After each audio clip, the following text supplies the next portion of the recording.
Budget 21। नमस्कार, बात मुद्दे की में आपका स्वागत है। मैं हूं राजेश सक्सेना। वित्त मंत्री निर्मला सीतारमण ने आज 2021 का बजट सदन में पेश किया। इस सदी का पहला बजट और कोरोना काल के चलते बजट से तमाम सारी उम्मीदें लोगों की थी। एक तरफ बाजार को, दूसरी तरफ आम जनता को। और पहले से ही जिस तरह से प्रोडक्ट किया जा रहा था, अनुमान लगाया जा रहा था कि स्वास्थ्य का जो बजट होगा उसमें ज्यादा प्रावधान होंगे, बजट उसमें ज्यादा होगा। इसके अलावा एग्रीकल्चर सेक्टर की बात करें, डिफेंस की ही बात करें, उसमें भी उम्मीद जताई जा रही थी।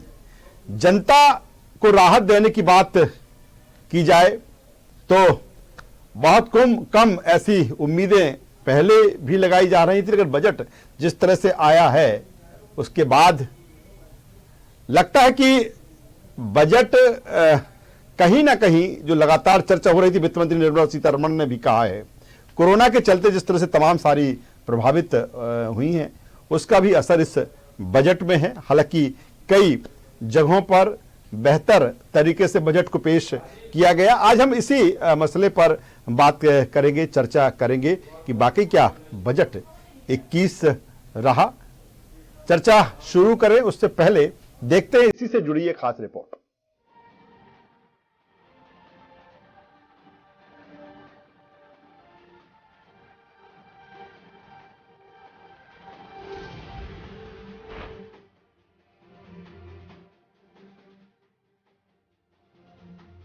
हम इस बजट में जिन सिद्धांतों को लेकर चले हैं वो हैं ग्रोथ के लिए नए अवसरों, नई संभावनाओं का विस्तार करना, युवाओं के लिए नए अवसरों का निर्माण करना, मानव संसाधन को एक नया आयाम देना, ग्रोथ के लिए नए अवसर और नई संभावनाओं का विस्तार करना, युवाओं के लिए नए अवसरों का निर्माण करना, मानव संसाधनों को नया आयाम देना।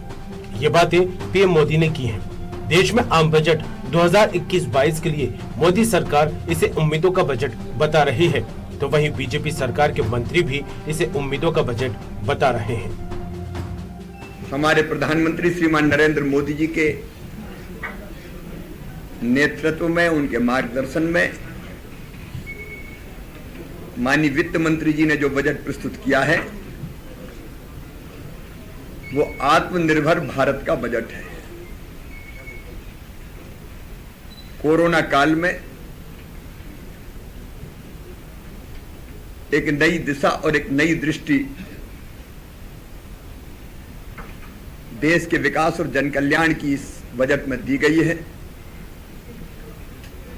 ये क्रांतिकारी बजट है, ऐतिहासिक बजट है, भारत की समृद्धि और विकास का बजट है।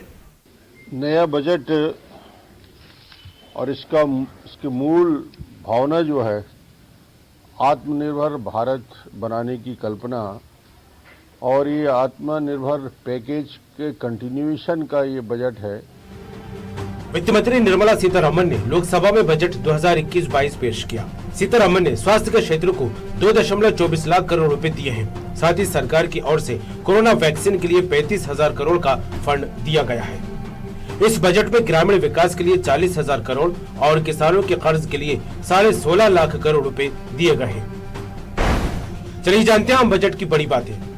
स्वास्थ्य के लिए 2.23 लाख करोड़ रुपए का ऐलान, 35,000 करोड़ रुपए वैक्सीन पर खर्च करेगी सरकार। 17 नए पब्लिक हेल्थ शुरू होंगे। सभी राज्यों में हेल्थ डेटाबेस तैयार किया जाएगा। रेलवे के लिए 1.1 लाख करोड़ रुपए का बजट। रेलवे के अलावा मेट्रो, सिटी बस बढ़ाने पर फोकस। उज्ज्वला योजना के तहत लाभार्थियों को जोड़ा जाएगा। एयर इंडिया को बेचेगी सरकार। डूबे बैंकों को लेकर मैनेजमेंट कंपनी बनेगी। बैंकों को 20,000 करोड़ रुपए पूंजी देगी सरकार। लेह में सेंट्रल यूनिवर्सिटी बनाने का ऐलान। देश में करीब 100 नए सैनिक स्कूल बनाए जाएंगे। तो वहीं विपक्षी पार्टियों ने सरकार के इस बजट पर निशाना साधा। आंकड़ों के मायाजाल में पूरे देशवासियों को भ्रमित करने का इस बजट ने प्रयास किया, मुझे ऐसा लगता है कि इससे ज्यादा निराशाजनक कोई बात हो नहीं सकती। हमारा कहना यह है कि इस बजट ने फिर से पिछले साल तक जो साबित हुआ था, किसान और किसानी को कम महत्व दिया है। भ्रमित करने वाली आंकड़ाकीय जानकारी आवंटन की हम लोगों को पोल खोल करके देखनी जरूरी पड़ रही है। इन्होंने अभी भी विनिवेश पर ज्यादा ध्यान दिया है और निजी पूंजी निवेश पर, जो बैंकों के द्वारा हो या अन्य किसी भी प्रकार से, अधिक ध्यान दिया है। शराब अब महंगी होगी तो वहीं पेट्रोल और डीजल पर भी सेस बढ़ा दिया गया है। आत्मनिर्भर भारत बनाने के लिए सीमा शुल्क में बढ़ोतरी की गई है। निश्चित तौर पर लोगों की जेब पर महंगाई की मार पड़ेगी। तो वहीं आम बजट 2021-22 में सरकार ने स्वास्थ्य पर अपने खर्च को बढ़ाया है, लेकिन इस खर्च की भरपाई के लिए बहुत से उत्पादों पर सीमा शुल्क में घट बढ़ की गई है। साथ ही लोगों को ट्रेन कैंप क्षेत्र में जो उम्मीदें थीं वो नहीं हो पाई हैं। इस बार के बजट में ट्रेन से सफर करने वालों के लिए कुछ खास नहीं है। अब ये बजट लोग किस तरह से देखते हैं? महंगाई और सरकार की सुविधा के तौर पर क्या टैक्स बढ़ाना सही है या फिर सुविधा ज्यादा सही? News world desk.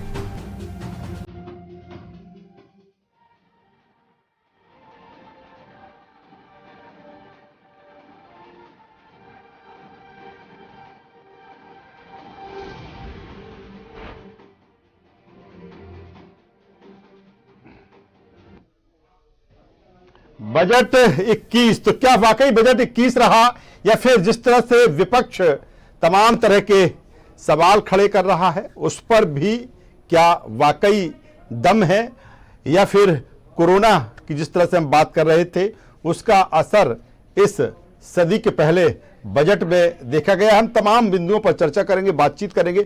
चर्चा शुरू करें उससे पहले अपने मेहमानों से आपका परिचय कराना चाहेंगे, तारुफ कराना चाहेंगे। हमारे साथ में हैं शंकर लाल तिवारी साहब, पूर्व विधायक और बीजेपी के वरिष्ठ नेता। शंकर लाल जी, स्वागत करता हूं आपका। हमारे साथ में हैं रमेश शर्मा साहब, सलाहकार संपादक डिजियाना मीडिया समूह। रमेश जी, आपका भी बहुत स्वागत करता हूं। हमारे साथ में हैं राम नरेश त्रिपाठी जी, कांग्रेस प्रवक्ता। राम नरेश जी, आपका भी स्वागत करता हूं। वरिष्ठ नेता है राम नरेश त्रिपाठी जी कांग्रेस के। और इसके साथ ही आईसीएआई के चेयरमैन किशोर बारड़िया जी हमारे साथ में हैं, उनका भी मैं स्वागत करता हूं। और उनसे भी मैं समझूंगा इस बजट को कि आखिर किस तरह का ये बजट बारड़िया जी देखते हैं। सबसे पहले किशोर जी, मैं आपके पास ही आता हूं, और इस बजट को लेकर क्या कुछ तमाम सारी उम्मीदें रही हैं बजट को लेकर, लेकिन ये भी लगातार प्रोडक्शन होता रहा कि कहीं ना कहीं कोरोना का असर इस बजट में दिखेगा। बाजार के नजर से अगर हम देखें तो बाजार क्या कहता है, या फिर वाकई बाजार के साथ जनता को भी न्याय इस बजट से मिला है? क्या कहेंगे आप?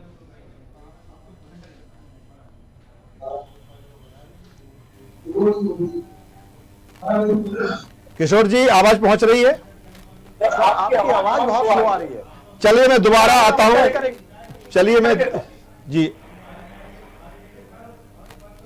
चलिए जब तक किशोर जी की आवाज क्लियर होती है मैं रमेश जी के पास में आता हूं।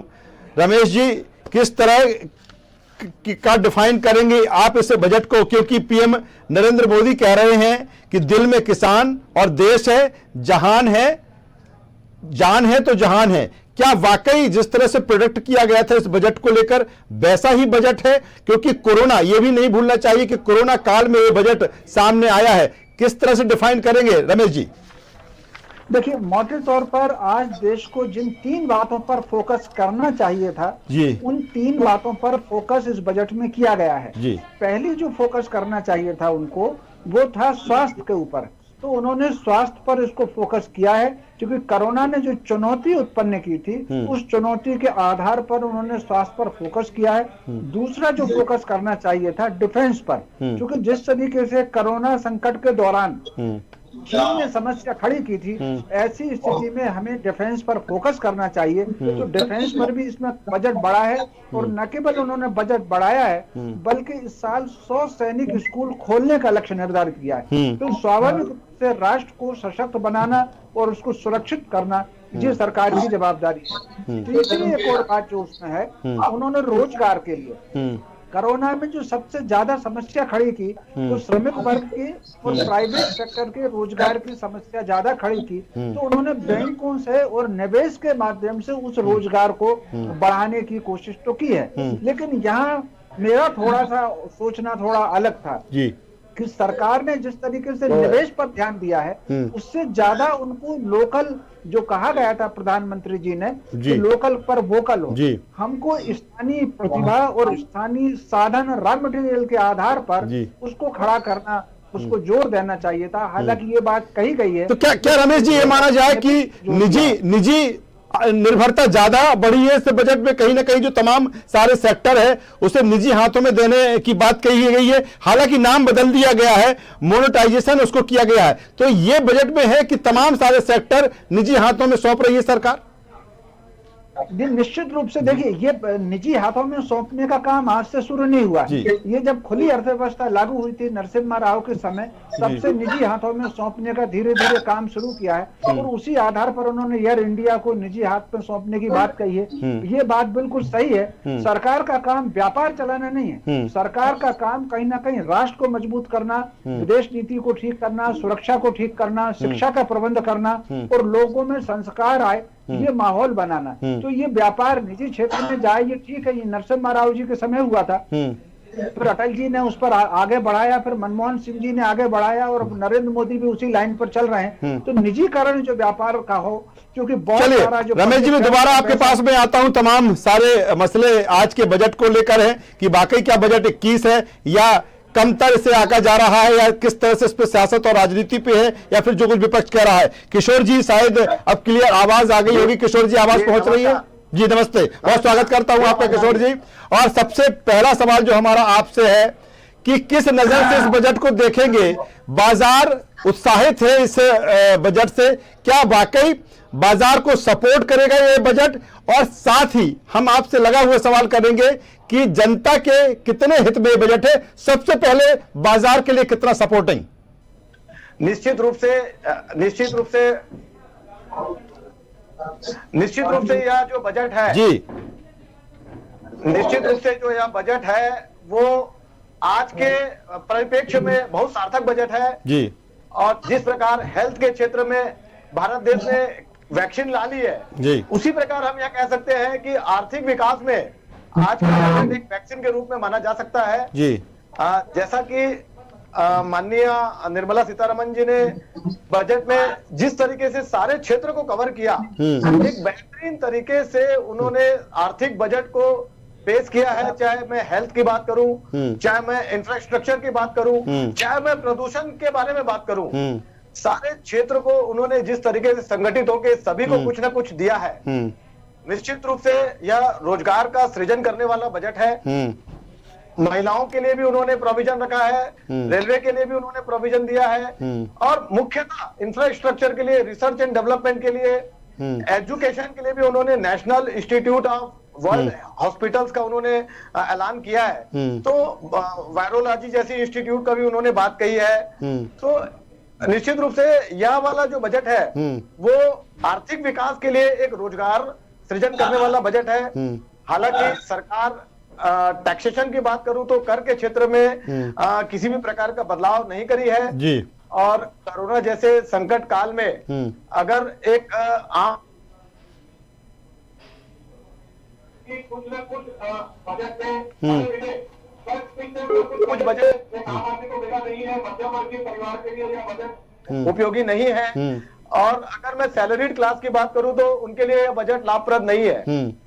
किंतु तो क्या माना जाए किशोर जी तो क्या माना जाए, एक यहां से इस बजट के जरिए एक दिशा को आगे बढ़ाया है कि इस तरह से हम अब कोरोना के बाद इस तरह से देश खड़ा होगा, इस तरह से जो हम बात करें अर्थव्यवस्था की जो पटरी से उतरी है, धीरे धीरे हम ऐसे सरवाइव करेंगे।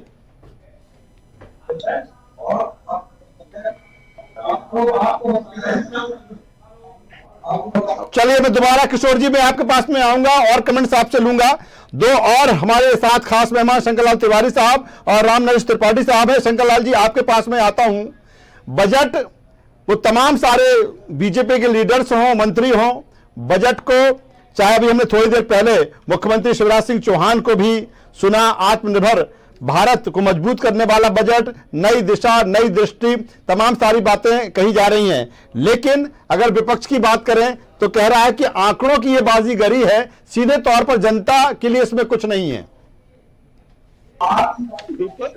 विपक्ष का बयान तो अवश्यंभावी है, क्योंकि एक फैशन है हिंदुस्तान की और देश की राजनीति में, मुझे लगता है दुनिया की भी होगा। बजट जब भी सरकार लाए तो कभी भी उसके सकारात्मक पहलुओं की चर्चा न करके और बजट जो है तो नई बोतल में पुरानी शराब है और ये बजट बिल्कुल बेकार है, ये सारी बातें विपक्ष के कमेंट हैं, ये सही तौर पे होते रहते हैं। और सच में जैसा कि माननीय मुख्यमंत्री जी ने भी कहा है और प्रधानमंत्री जी ने भी अपनी विभिन्न बातों में स्वीकार किया है कि यह जो आत्मनिर्भर भारत की कल्पना है, उस आत्मनिर्भर भारत की कल्पना को साकार करने का बजट है। कोरोना काल के ऐतिहासिक आर्थिक संकट में ये नई दिशा देने वाला, नई दृष्टि देने वाला और कोरोना काल के आर्थिक झंझावातों में जो स्थिति बनी है, उस बीच में एक क्रांतिकारी बजट है जो देश को निश्चित रूप से कोरोना काल की आर्थिक गतिविधियों से लड़ करके और दुनिया की नजरों में आगे ले जाना, आर्थिक रूप से अपनी पुरानी प्रतिष्ठा को जो हमने पिछले 10 महीने साल भर में जो हमसे छूटी है उसे पुनः प्राप्त करने का बजट है। इसमें किसानों के प्रति जिस ढंग की बात कही गई है, अब एमएसपी पर किसान आंदोलन जबरदस्ती का चल रहा है, उसमें उन्होंने एमएसपी का माने खरीद के रकम बढ़ा दी। उन्होंने कह दिया कि हम जो बिजली खरीद कर रहे हैं उसमें बजट और बढ़ा रहे हैं। स्वास्थ्य, जैसे कि प्रधानमंत्री जी ने कहा कि जान भी और जहान भी, जान से मतलब है आर्थिक गतिविधियां और जहान से मतलब है नागरिकों का स्वास्थ्य। अमृत से नोबेल पुरस्कार विजेता ने भी कहा था कि जिस देश के नागरिकों का स्वास्थ्य और शिक्षा ये दो चीज अच्छी होगी, सुंदर होगी, मजबूत होगी, क्षमता युक्त होगी, उस देश को प्रगति में बढ़ने से कोई रोक नहीं सकता। इस आर्थिक संकट के समय भी उसी दिशा में देश के स्वास्थ्य सुविधाओं के लिए जो माननीय प्रधानमंत्री जी ने और सीतारमन जी ने बजट में किया है, मैं दोनों का अभिनंदन करता हूँ कि आम आदमी के लिए यदि देश में आज कोई जरूरी चीज है, मध्यम परिवार के लिए यदि कोई जरूरी चीज है तो उसकी स्वास्थ्य सुविधाएं, दवाई और उसके बच्चों की पढ़ाई, ताकि वो भी दुनिया में और अपना कंधा ऊंचा करके बराबरी का अधिकार समाज के अंदर, देश के अंदर, दुनिया में पा सके। चलिए संकल्प जी, दोबारा आऊंगा, दोबारा आपके पास में आता हूँ। आपको तो एक आधे सेकंड जी सुरक्षा जी, जो वर्तमान में चाइना और पाकिस्तान के बॉर्डर में पिछले सालों से चहलकदमी और वातावरण बना हुआ है, उस बीच में ये 7वां वर्ष है माननीय प्रधानमंत्री जी का कि उन्होंने देश की सेना की जो स्थिति, जो हथियारों की स्थिति, संसाधनों की स्थिति और फौजियों की जो उनकी अपनी आर्थिक आमदनी, पेंशन या उनका वेतन या उनके रख रखाव के लिए, उनके पहनावे के लिए, इन सब चीजों के लिए चलिए बिल्कुल संकल्प जी, दोबारा आऊंगा मैं। राम नरेश त्रिपाठी साहब हमारे पास में है, उनसे मुखातिब हूंगा। राम नरेश जी, जिस तरह से लगातार हम बयान सुन रहे हैं, कांग्रेस के तमाम सारे जो नेता हैं पूरी तरीके से जिस तरह से कहा जा रहा है कि आंकड़ों की बाजीगरी है, गुमराह करने वाला ये बजट है, कहीं आप किस तरह से, कहीं लग रहा है कि कुछ बजट में बेहतर है क्योंकि कोरोना संकट है और धीरे धीरे देश उससे उबर रहा है, तमाम सारे सेक्टर प्रभावित उससे हुए हैं, कहीं ना कहीं अब उसको स्वस्थ करने की दिशा में, बेहतर करने की दिशा में मोदी सरकार का जो बजट आया है, सब कुछ निगेटिव है कि कहीं ना कहीं कुछ पॉजिटिव भी लग रहा है इस बजट में, क्या कहेंगे राम नरेश जी? देखिए, यह निश्चित है कि पूरे देश के लोगों की कहीं न कहीं से मंशा थी, उम्मीदें थी कि आने वाले बजट में गरीबों के लिए, मध्यम वर्ग के लोगों के लिए कहीं न कहीं से कोई इसमें राहत दिखेगी, लेकिन घनघोर निराशावादी ये बजट है। पूरे देश में इसके लिए जो देख रहे होंगे आपके चैनल को या अन्य चैनलों में, उनके दिलों में ये बात निश्चित रूप से गहराई से जा रही है ये बजट जस का तस पिछला दोहराया गया और प्रदेश के वो निश्चित रूप से कहीं ना कहीं से लोगों में अशांति है। ये निजीकरण को बढ़ावा देने वाला है। सैनिक स्कूल जैसे खोले जाने की बात कही बजट में, एनजीओ के द्वारा खोला जाएगा। सुरक्षा की दृष्टि से निश्चित रूप से कहीं ना कहीं से प्रत्येक सरकार का कर्तव्य होता है कि उसको सुरक्षा की दीवारें मजबूत करने के लिए बजट हो। इसमें दो मत नहीं, इसमें वाहवाही की बात नहीं है। मैं कहना चाहूंगा कि निजीकरण की दिशा में एयर इंडिया को बेच रहे हैं, एलआईसी को निजीकरण के क्षेत्र में दे रहे हैं, एमआईटी को आगे बढ़ा रहे हैं। ये कौन सा संदेश दे रहा है देश में? किसानों के लिए जहां तक बात है, घोषणाओं की बात हो रही है, किसान मर रहे हैं। 70 किसानों ने आत्महत्या कर ली, वहां पर वो दिवंगत हो गए। उस दिशा में कौन सा ऐसा बजट में प्रावधान किया गया? महंगाई के लिए कौन सा प्रावधान किया गया कि नित्य प्रति डीजल के भाव, पेट्रोल के भाव बढ़ रहे हैं, सब्जियों के भाव बढ़ रहे हैं। महंगाई की दिशा में बजट में कोई कम करने के लिए प्रावधान नहीं देखा गया। बेरोजगारी के लिए कौन सी ऐसी बात हो गई बजट में कि बेरोजगारी दूर करने के लिए कोई प्रयास किए गए हो? मुझे तो नहीं लगता कि देश के मजदूरों के लिए, गरीबों के लिए, किसानों के लिए, मध्यम वर्ग के लिए ये किसान निश्चित रूप से निराशाजनक है।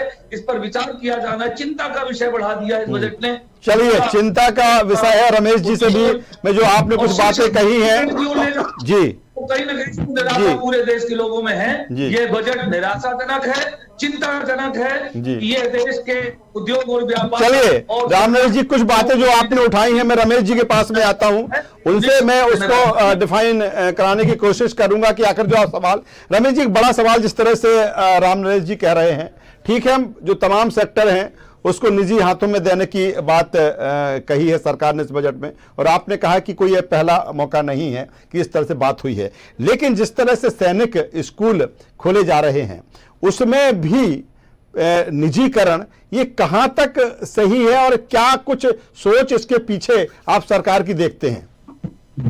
देखिए, मोटे तौर पर ये बात ठीक है कि सैनिक स्कूल के मामले को थोड़ा अभी निजीकरण से बचाना चाहिए। बाकी चीजों को, शिक्षा हमने और टेक्निकल कॉलेज और इंजीनियरिंग कॉलेज, मेडिकल कॉलेज निजीकरण को दे रहे हैं, वहां तक तो ठीक था। सैनिक को बचाना चाहिए। दूसरा, कहीं ना कहीं मिडिल क्लास को थोड़ी सी राहत मिल सकती थी अगर इनकम टैक्स की स्लैब वो बढ़ा सकते थे। बाकी इसके अलावा दो बातों को छोड़ करके मैं समझता हूँ स्वास्थ्य के मामले में वो ठीक उन्होंने काम किया है, डिफेंस के मामले में वो उन्होंने। लेकिन रमेश जी ये कहा जा रहा है, डिफेंस को लेकर ये कहा जा रहा है कि जिस तरह से एक डिफाइन होना चाहिए बजट, ठीक उसको लेकर बड़ा है, लेकिन अगर पूरा वित्त मंत्री निर्मला सीतारमण का भाषण देखे सदन में, लेकिन डिफेंस में कोई ज्यादा क्लियरिटी सरकार की तरफ से नहीं आई इस बजट में, तो क्या माना जाए कि बहुत सारी ऐसे सेक्टर है चूंकि डिफेंस से जुड़ा हुआ है उसको बिल्कुल ओपन नहीं किया है? देखिए, मोटे तौर पर यह बात सही है कि सीतारमण जी के भाषण में उतनी बात नहीं दिख रही, लेकिन डिफेंस का जो विवरण है उसके पीछे है, उसमें उन्होंने 3 चीज पर जोर ज्यादा दिया है। एक तो रक्षा जो अस्त्र शस्त्र है उसका उत्पादन भारत में ही बढ़ेगा। हमको छोटी मोटी चीजें आप कल्पना कर सकते हैं कि हम बंदूक की गोलियां तक बाहर से आयात करते हैं, तो ऐसी स्थिति में उन्होंने जो रक्षा जो सामग्री है उसका देश में उत्पादन बढ़ाना, और दूसरा बाहर से केवल उन चीजों को हमको आयात करना जैसे लड़ाकू विमान हो सकते हैं या और दूसरी आधुनिक चीजें हो सकती हैं। इसको उन्होंने जो कहा है कि इसमें ज्यादा पैसा खर्च होगा। तो दूसरा, सैनिकों की सुविधा पर भी उन्होंने जो बजट बढ़ाया है कि सैनिकों की सुविधा पर, मैं समझता हूँ ये दोनों चीज अभी मैं देख पाया हूँ। बाकी और अब चीजें आएगी तो इन दोनों चीजों से मैं संतुष्ट हूँ कि रक्षा। तो क्या रमेश जी इस बजट को लेकर राहुल गांधी को तो पीठ थपथपाना चाहिए, क्योंकि बजट पेश होने से पहले उन्होंने ट्वीट के जरिए कहा था सरकार से कि हेल्थ और डिफेंस पर ज्यादा प्रावधान बजट के करें, सरकार ने कर दिया है, तो ये तो तारीफ करना चाहिए राहुल गांधी को इस बजट को लेकर। देखिए, मोटे तौर पर कई चीजें एक परंपरा होती है, जैसे अपन को मंदिर में जाना तो नारियल चढ़ाना, वैसे ही विपक्षी पार्टियों की एक परंपरा है कि विपक्षी पार्टियों को सरकार के हर दंड की आलोचना करना। तो अगर राहुल जी उसमें आलोचना कर रहे हैं तो उसमें कोई आश्चर्यजनक बात नहीं है। कितनी ऐसी चीजें हैं जो राहुल जी की सरकार, मनमोहन जी की थी या नरसिम्हा राव की थी, उन्हीं चीजों का विस्तार मिला है। उसके बाद भी अगर वो आलोचना कर रहे हैं तो ये उनके लिए, विपक्ष की पार्टियों को एक आवश्यक भी होता है, तो उधर तो ठीक है। लेकिन जैसा कि मैंने कहा, मेरी व्यक्तिगत रूप से लेवल में जो विदेशी निवेश है उसको मैं उचित नहीं मानता हूँ। तो दूसरा, कहीं ना कहीं इनकम टैक्स की अगर वो स्लैब बढ़ा देते इसमें मुझे ज्यादा अच्छा लगता। तो तीसरा, मुझे और अच्छा लगता कि गाँव में खासतौर से अगर गाँव का ग्रुप बना दे, कुछ जिलों का ग्रुप बना दे। मान लीजिए 4 जिले हैं, एक जिले में लोहा अच्छा होता है, दूसरे जिले में मैग्नीज अच्छी होती है, तीसरे जिले में लकड़ी अच्छी होती है। तो एक ग्रुप बना करके लोकल का उत्पादन अगर लोकल में बढ़ता, चलिए, जैसा कि प्रधानमंत्री ने कहा था, कोशिश करते कि जिले की सारी जरूरत है जिले के अंदर पूरी हो। यही दीनदयाल उपाध्याय ने जो अंत्योदय योजना थी उसके अंतर्गत था, और यही गांधी जी ने ग्राम राज्य के तहत कहा। देते हो सकता है। चलिए रमेश जी, किशोर जी के पास में आता हूं। किशोर जी, 2 बातें आपसे अहम है जिस पर मैं चर्चा करना चाहूंगा।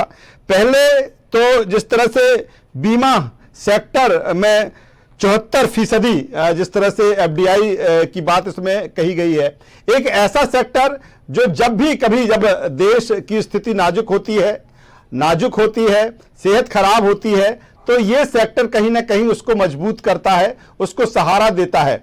क्या लगता है इसमें भी, और इस पर राजनीति और सियासत भी लंबे समय से हुई है, खुद जो इसके एम्प्लॉइज है इससे जुड़े हुए, कहीं ना कहीं उनका विरोध भी तमाम समय पर तमाम स्तर पर सामने आया है। क्या लगता है 74% एफडीआई पर आत्मनिर्भरता, इस निर्णय को किस नजर से आप देखते हैं? जी, 1938 से बीमा कानून में कोई परिवर्तन नहीं हुआ है जी, और 1938 के बाद में यह बीमा कानून में जो परिवर्तन करके बीमा कंपनी में डिसइन्वेस्टमेंट के थ्रू 49% से 74% तक एफडीआई इन्वेस्टमेंट पे इन्होंने अपनी मंजूरी दी है। सर, इसमें चूंकि बीमा क्षेत्र से संबंध है तो एलआईसी का अगले साल शायद विनिवेश होने का है, उसके बाद में बीपीसीएल का भी विनिवेश होने का है। निश्चित रूप से प्रॉफिट मेकिंग इंडस्ट्री है। जब भी देश को जरूरत पड़ी है तो एलआईसी ने आगे बढ़कर हमारे न सिर्फ आर्थिक क्षेत्र में हमारी मदद करी है, जबकि कई क्षेत्रों में उन्होंने अच्छा रिटर्न हमारे इन्वेस्टर्स को दिया है। ऐसे समय में मुझे लगता है कि चूंकि पीएसयू में बीएसएनएल जैसी इंडस्ट्री को भी, जो कि लॉस में चल रही है, जिसका रिटर्न 2% भी नहीं आता, वैसी इंडस्ट्री को भी अगर कवर करते तो शायद एक अच्छा प्रावधान होता। क्योंकि बीमा क्षेत्र में काफी दिनों से डिसइन्वेस्टमेंट की बात चली ही रही थी।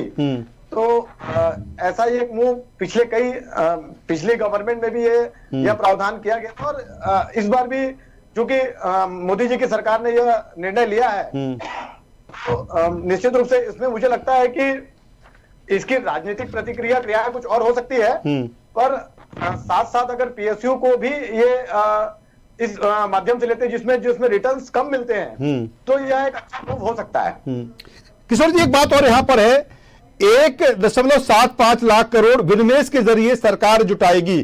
पिछली बार भी ऐसा ही बड़ा एक लक्ष्य कहीं ना कहीं रखा था।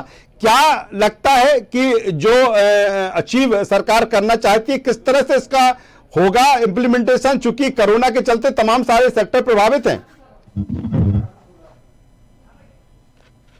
आवाज गई। किशोर जी, आवाज पहुंच रही है? जी, आ रही है, अभी आ रही है। किशोर जी, जिस तरह से लक्ष्य रखा गया है कि 1.75 लाख करोड़ विनिवेश के जरिए सरकार जुटाएगी, पिछली बार भी ऐसा ही लक्ष्य रखा था सरकार ने। क्या लगता है कोरोना के चलते ये अचीवमेंट जिस तरह से सरकार जुटाने की बात कर रही है, कितना पॉसिबल आपको लग रहा है? सर, आज की बात करूं तो पूरे वर्ल्ड की नजर जो है भारत देश पे सिमटी हुई है जी, और हमारा भारत देश चूंकि वैक्सीन भी आज जो बना रहे तो 100 देशों में यह वैक्सीन सप्लाई करने वाला है जी। तो मुझे लगता है कि आज का जैसे शेयर बाजार भी देखे तो हर साल शेयर बाजार में यह माइनस में रहता है बजट वाले दिन, आज का बजट प्लस में रहा है जी। तो उम्मीद की जा सकती है कि एफडीआई इन्वेस्टमेंट से जो यह टारगेट हमने जो निश्चित किया है वो टारगेट अचीव हो जाएगा। और चूंकि आपदा से अवसर ढूंढने में भारत को हमेशा ही आगे देखा गया है। तो सर, एक छोटा सा सवाल और मैं आपसे कर लेता हूं, है कि यह टारगेट अचीव हो जाना चाहिए जी। एक छोटा सा सवाल किशोर जी मैं आपसे कर लेता हूं कि जिस तरह से ये कहा गया है 75 साल के ऊपर वालों को रिटर्न नहीं भरना पड़ेगा, इनकम टैक्स से उनको छूट रहेगी, किस तरह से डिफाइन होगा? क्योंकि अभी सारी चीजें क्लियरिटी नहीं है, 75 साल की जो एज है और किस तरह से रिटर्न की बात उसमें सरकार ने की गई है कि पूरी तरीके से उसको छूट मिलेगी। सरकार ने इसमें 75 साल से ऊपर वाले पेंशनर्स को जी छूट प्रदान की है कि भाई उनकी जो पेंशन की इनकम है या उनकी जो ब्याज की इनकम है जी वह कर से मुक्त रहे। किंतु इसमें अगर पेंशनर्स के 75% से प्लस वाले जो आयु वाले जी पेंशनर्स हैं उनको अगर सारी इनकम अगर छूट मिलती तो निश्चित रूप से इसका फायदा होता, क्योंकि सभी पेंशनर्स अपने भविष्य के लिए, आजीविका के लिए कुछ न कुछ हाउस प्रॉपर्टी में इन्वेस्टमेंट करके रखते हैं, म्यूचुअल फंड में इन्वेस्टमेंट करके रखते हैं।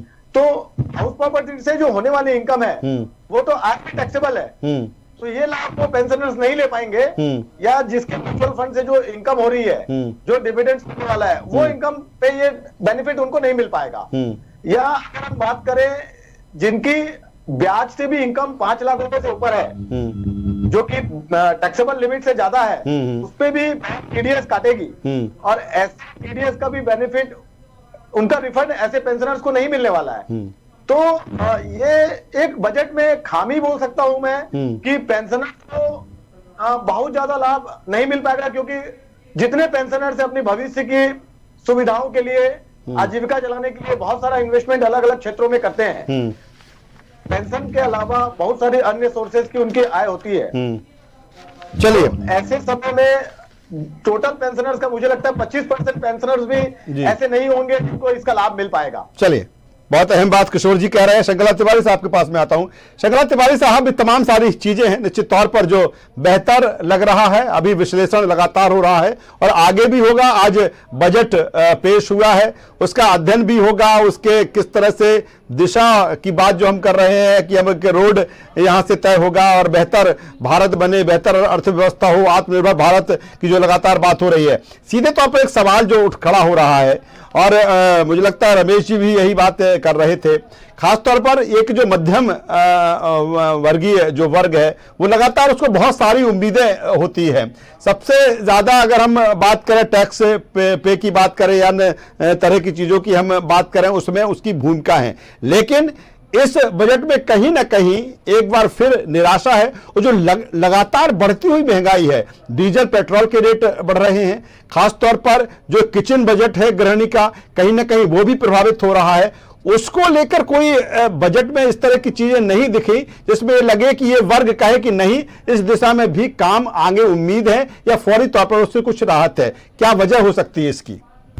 मैंने आपसे पहले भी कहा जी कि बजट के किसी भी बिंदु पर विचार करते समय हमें अपने मस्तिष्क में कोरोना की काली छाया बराबर बनाए रखना पड़ेगा, और इसलिए ये बजट आत्मनिर्भर भारत की दृष्टि से और अवसरों वाला बजट है, क्योंकि कोरोना काल में मध्यम परिवार और नीचे के मजदूर परिवारों का रोजगार बड़ी बुरी तरीके से प्रभावित हुआ, और इसलिए इसमें इंफ्रास्ट्रक्चर बढ़ाने की बात कही गई। इंफ्रास्ट्रक्चर से निश्चित रूप से व्यापार, उद्योग और समाज के अंदर आर्थिक उन्नयन होगा, बाजार में पैसा आएगा, और उससे रोजगार का भी सृजन काफी मात्रा में इंफ्रास्ट्रक्चर, जब सड़कें बनती है, अन्य प्रकार के काम होते हैं, उससे बढ़ता है। अभी निवेश की बात चल रही, निवेश के मामले में ये बीमा के अलावा जो और अन्य निवेश है, वो आज की तारीख में मुझे लगता है कि जैसा कि शर्मा जी ने बताया, मैं प्रणाम करता हूँ उन्हें,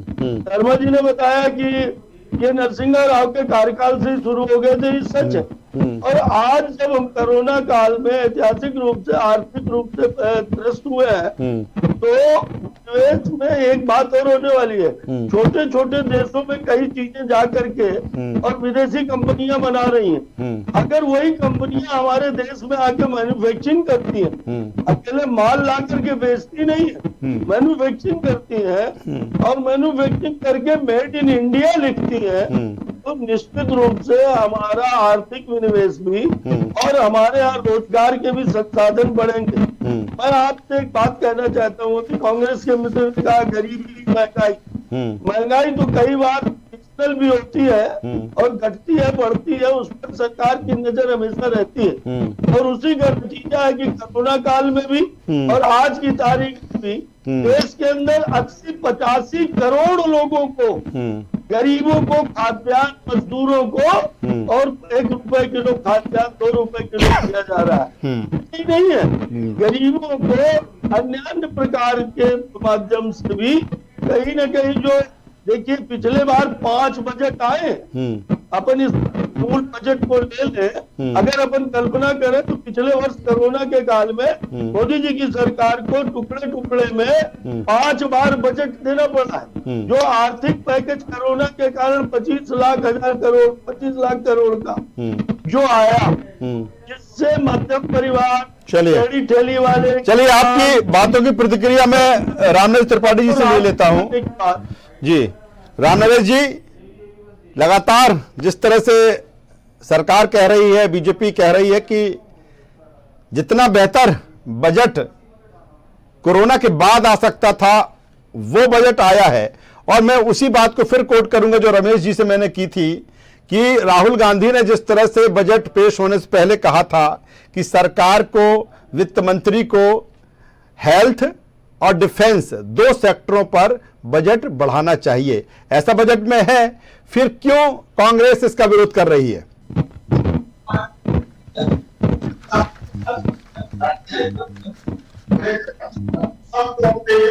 आवाज नहीं आ रही।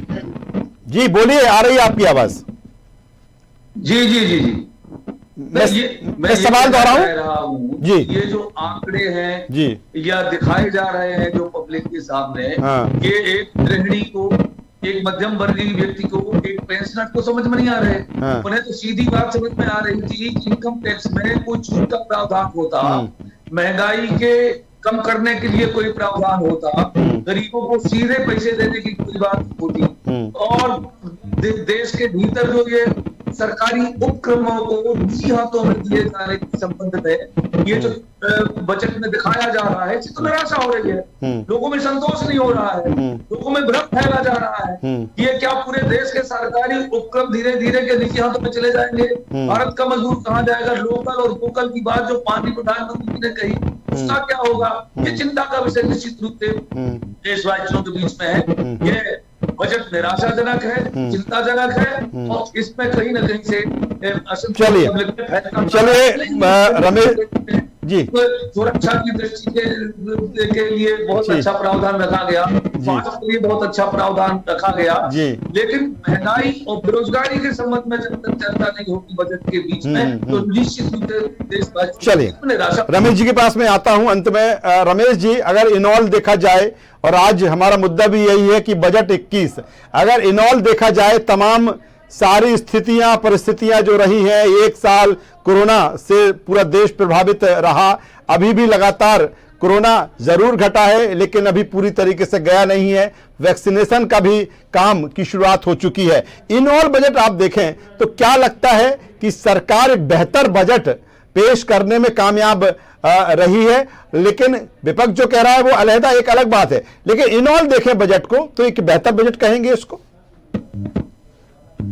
देखिए, इनऑल अगर देखेंगे तो मैं इनऑल बजट को तो अच्छा बताऊंगा, क्योंकि जो परिस्थिति एक पूरे साल में रही है, फैक्ट्रियां लगभग उत्पादन उनका हुआ नहीं, लोग किसी तरीके से, कितने बड़ी संख्या में लोग बेरोजगार हुए, पैसे का परिचालन ढंग से हो नहीं पाया, तो जीडीपी का वसूली हो नहीं पाई। इस परिस्थिति में जो बजट आना चाहिए, जिस परिस्थितियों में जो बजट आया है, उस परिस्थितियों के अनुरूप तो ये अच्छा बजट है, इससे अच्छा हो नहीं सकता था।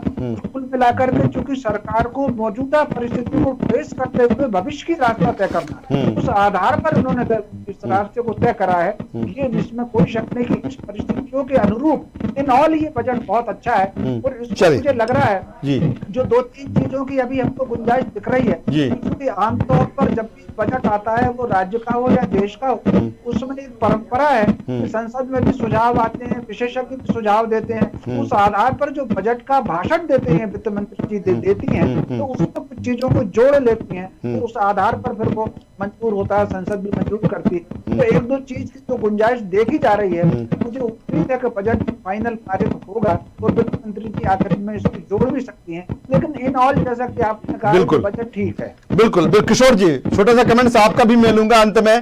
क्या जिस तरह से माना जाए कि अर्थव्यवस्था की सेहत भी ठीक नहीं, तमाम सारी चीजें लगातार प्रभावित हुई हैं, जो लगातार चर्चा कर रहे हैं। क्या एक बेहतर दिशा विकास के लिए, अर्थव्यवस्था की सेहत के लिए यहां से इस बजट में? राजेश जी, कठिन परिस्थितियों में बनाया गया यह बजट जी से अर्थव्यवस्था में एक अहम रोल प्ले करेगा जी। और बजट में सारे क्षेत्रों का ध्यान रखते हुए बजट को संगठित करके बनाया गया है जी।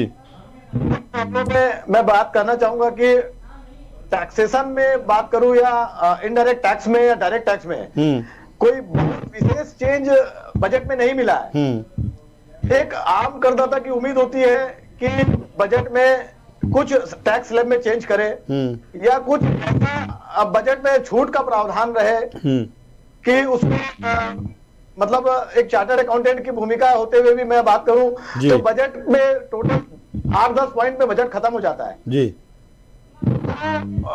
बजट में आर्थिक विकास के नजर से देखें तो यह एक सकारात्मक बजट है और ओवरऑल क्योंकि आज की नीड भी है, आज आपदा के समय ढूंढ रहे हैं, ऐसे समय में मैं इसे एक बेहतर बजट मानता हूं। चलिए, तो कुल मिलाकर बजट 21 और एनालिसिस और विश्लेषण के आधार पर देखें तो जिस तरह से चर्चा में ये निकल कर आया है कि जिस तरह की स्थितियां परिस्थितियां हैं, कोरोना से लगातार 1 साल से देश प्रभावित है, पूरी दुनिया प्रभावित है, कहीं ना कहीं उसका इम्पैक्ट जरूर इसमें है। लेकिन इन सब के बीच एक बेहतर बजट, एक अच्छा बजट इसको कहेंगे, लेकिन ये भी बहुत ज़रूरी है कि जिस तरह से जो आम लोग हैं, जो आम जनता है, जो खासतौर पर निचले स्तर की जनता, गरीब जनता जो प्रभावित हुई है, और या जो मध्यम वर्गीय जो सेक्टर है, कहीं ना कहीं उसको आशा बहुत ज़्यादा थी इस बजट से। लेकिन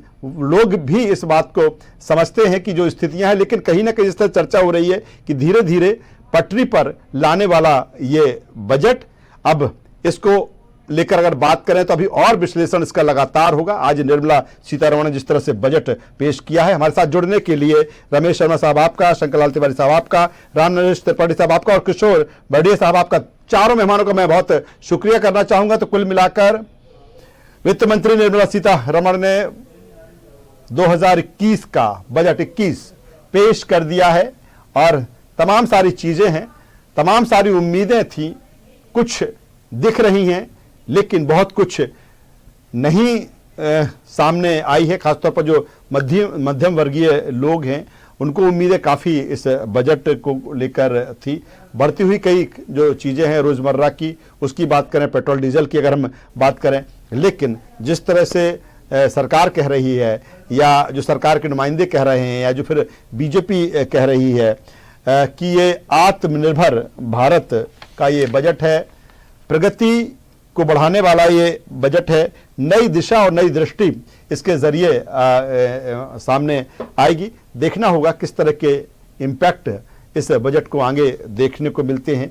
क्या यहाँ से जो एक दिशा या जो रोड एक पकड़ी है इस बजट ने, उसमें आम जो लोग हैं उनको भी इसमें राहत मिलेगी और भारत एक बार फिर विकास की पटरी पर आगे तेजी के साथ बढ़ेगा।